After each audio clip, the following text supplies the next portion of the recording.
మీ అందరికీ నా హృదయపూర్వక వందనాలు. చెమ్మగలిగిన దేవుని పిల్లారా, మీరు హృదయాలు వెలిగించే మాటతో ఈ మాటలు తీసుకొని ఎక్కువనే మెద్దకు వచ్చినాను కనుక మీరు నేను కలిసి ప్రభు మాటలు ధ్యానం చేసుకుందాం.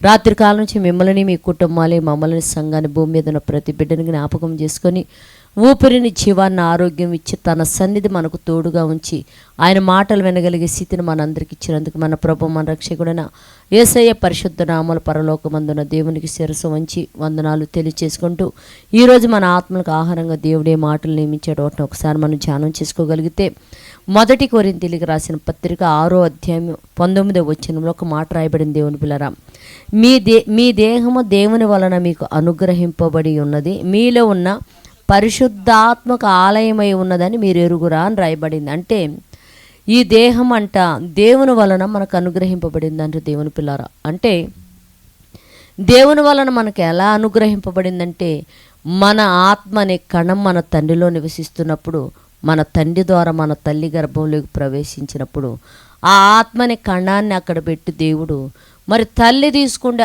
ఆహారము వలన 9-10 నెలలు ఆ తల్లి తీసుకునే ఆహారాన్ని, శరీర నిర్మాణం అనేది దేవుడు తయారు చేశాడు. దేవుని పిల్లరా, ఎందుకే నిర్మాణం చేసావయ్యా నువ్వని మనం అడిగామనుకో, ఏమి లేదబ్బాయి, నేనే ఆ శరీరంలో నివసించాలనుకుంటున్నాను అన్నాడు.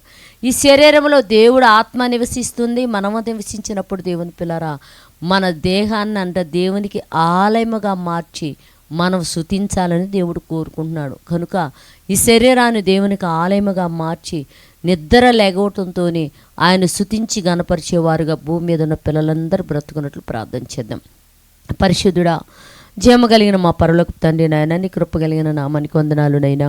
మేము ధరించిన ఈ శరీరము నీ వలన మాకు అనుగ్రహింపబడింది కనుక ఈ శరీరము నీకు ఆలయముగా మార్చి నిన్ను ఆరాధించి నిత్యము నా తండ్రి నిన్ను గణపరిచేవారుగా ఉండటానికి కృప చూపండి అయ్యా.